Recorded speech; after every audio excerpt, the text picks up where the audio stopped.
If you haven't heard the news yet, Hiya Toys secured U.S. distribution for their kaiju figures. Check them out at BigBadToyStore at the link in the description. Kaiju, turtles, Dragon Ball, and more. It's Steven's Toy Reviews.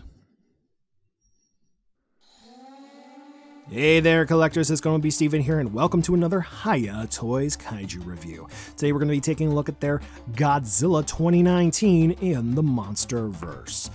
They have a whole bunch of different names for their different lines, so the proper title will be in the title of this video, but we all know this informally as the Hiya Godzilla 2019. A lot of folks have been confused as to whether or not this is going to be a new sculpt compared to their Godzilla vs. Kong release, because this is going to be from Godzilla King of the Monsters, and I am pleased to report that we do have some sculpt and most notably paint differences, along with some articulation changes, which fans will be very, very happy to see. So without any further delay, let's take a look to see whether or not Godzilla here is going to be worth adding into your collection, and chances are many of you have this on pre-order, so let's go ahead and maybe validate your purchase. Alright, so when it comes to sculpt and paint, the one noticeable thing you should see right away is going to be the brown sort of beige paint wash, and oh boy is that noticeable from even way up on the shelf, so that is really nice to see. When it comes to the sculpted details and what is different between this and the Godzilla vs. Kong sculpt, we'll wait for the side-by-side comparison coming up closer to the end of this review, so this way you can kind of see that, but very much so, whether it is going to be the nice coupling, if you will, of the sculpt and the paint together really enhancing the details, we can clearly see the different scutes, the keloid scarring of Godzilla here, and it really, really pops out the details. But the one main thing that is really going to stick out for this particular Godzilla is going to be the face. It is nice, fierce, feral, and he has a little bit of a snarl. But what is most interesting is those eyes definitely say #HiyaSweep. Am I right? Yeah, gotta take the piss out of everything. Of course, with these being so small, some folks may be upset with it, others not. Quite frankly, when it comes to things like this, I think I'm gonna have to throw in the towel with, realistically speaking, complaining about them, if you will, compared to some previous reviews, and just simply point that out. Why? At this point, I'm more than likely convinced that there isn't going to be a company that is going to be able to, first and foremost, nail it for the Monsterverse Godzilla, and second, just simply get Godzilla eyes correctly like they should. So with that being said, continuing on throughout the rest of the figure, in terms of the sculpt, I really think that Hiya did a nice job with the articulation integration that fans sometimes like to make note of pertaining to gaps, and making sure the articulation did not interfere with the sculpt and keeping it, well, nice and coherent. So if you're a fan of making sure your action figures look tip-top shape without the articulation cutting it up, then, well, this might be the Godzilla for you. Articulation. And when we get over to the differences between the 2019 and 2021 Godzilla, you will notice that there are a lot of differences. But when it comes to the articulation, they're pretty much the same. So I guess they went with the if it ain't broke, don't fix it mentality, except for the neck. After recording that section, I will note that the hinge is not visible here for the jaw, but as you can see, it opens and closes, and the tongue is on a hinge as well, but that's kind of obvious from the jump. So yes, so everything in the mouth moves, which is really cool. I like it a lot. So the head is on a ball joint, which is really cool. You can twist and turn it around, and then it looks like there's going to be a system of ball joints that allow Godzilla to look in all sorts of different directions. You can look down about that far, up about that far. So that's really cool. So I think fans are now calling it the call to arms beam blast. He can kind of sort of do that even without the alternate neck piece. And it does appear that the heat ray or atomic blast or whatever they're going to call the repaint for 2019 and 2021 is going to come with an alternate neck piece. So I'm interested to see how they're going to do the swap out. For the shoulders, ball joints spin around, they rock. You can't really T-pose, which is kind of a shame, but nevertheless. For the elbows, I'm a little disappointed because we don't really get 90 degree regardless of how you adjust them, but we do get swivel movement, which is cool. Single hinge where they plug in to the bicep, that's all good. Ball jointed hands, or wrists, I should say, to be correct. It is what it is. For the waist, it is a ball joint. and you really got to crank it to get some good movement. So you can do that, push it back, and obviously we can twist and turn. Though because of the MonsterVerse Godzilla dorsal plates, you kind of got to make sure that they're not colliding into each other, and you can get them to twist like that, though it does break up the illusion. If you're worried about mug apps, that's the second time this review I use that meme, then you are going to have those. So nevertheless, and you can get them to spin all the way around, but yeah, I'm not going to.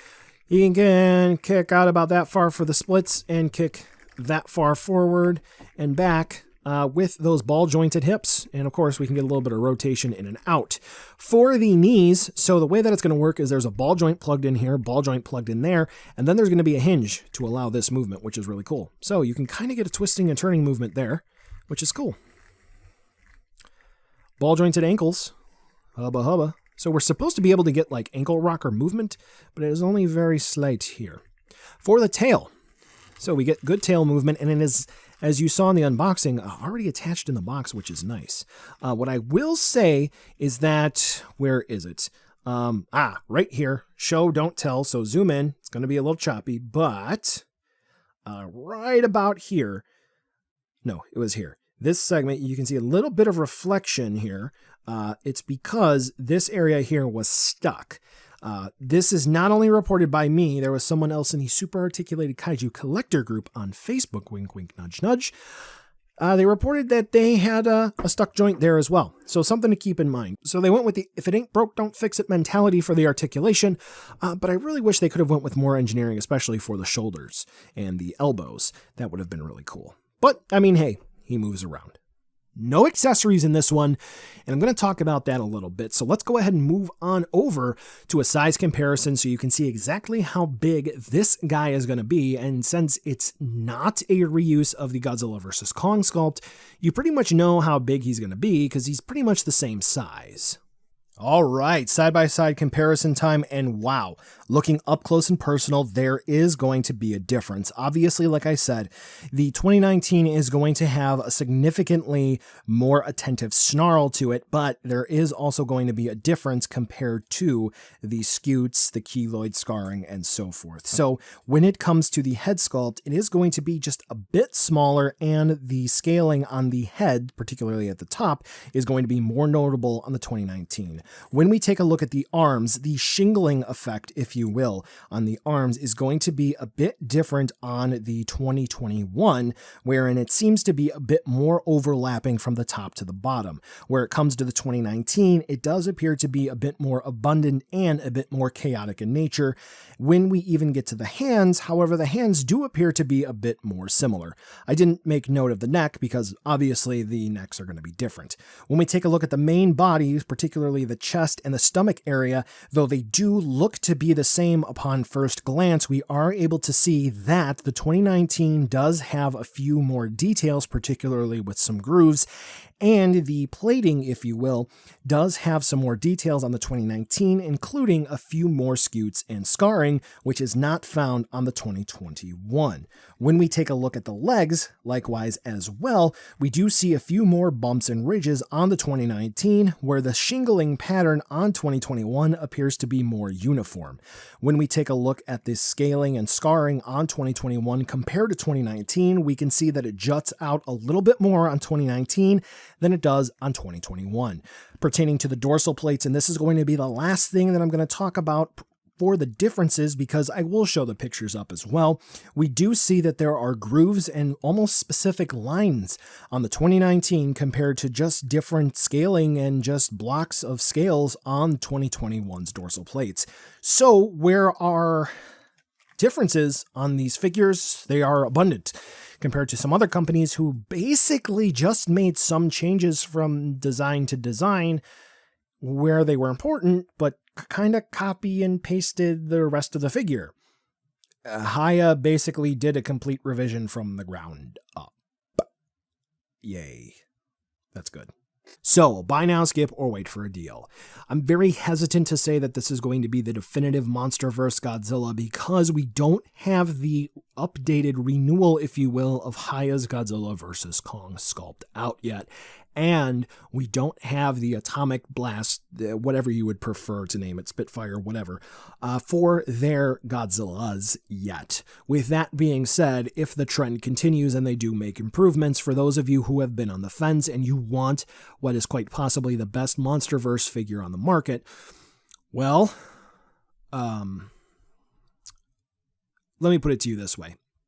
When I reviewed the Godzilla vs. Kong Hiya Godzilla, I didn't quite think it was all the way there. Something was holding it back, and I couldn't quite pinpoint exactly what it was, and no, it wasn't the neck joint. I almost felt like it was the first attempt that Hiya was really making in terms of putting all their effort into busting into a market that was not necessarily saturated, but there were other companies who were really trying to get the customer's dollar. It didn't land as well as it should have for me. However, when it comes to this one, if I may be able to make the comparison, their first Godzilla vs. Kong, the first MonsterVerse one they did, would be the Wii U, and this would be the Switch. I think that speaks to exactly what this is. The only thing I would like to see is improved articulation, and even if they're going to do a heat ray, atomic blast, whatever Godzilla down the line, then maybe they could include just like a building or two. I think that would put the icing on the cake. Hey collectors, that's going to wrap up the video today, and as always, thanks for watching, commenting, sharing, subbing, it all helps.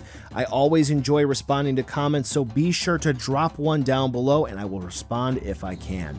I do have supporters on Patreon as well, and each review gets an end card to show who is supporting each month, so here are the end cards. Camera batteries, SD cards, even hard drives. It's not possible without that support, so thank you so much from the bottom of my heart. Here's the final end card, so this way you can click subscribe, check out another video, or even check out the social media outlets. You know you want to. Before we end today, as in the description, there may be paid ad space, affiliate links, or product samples that were sent out in this video, so please check out the STR ad disclosure. Thanks again for watching, and I'll catch ya in the next video.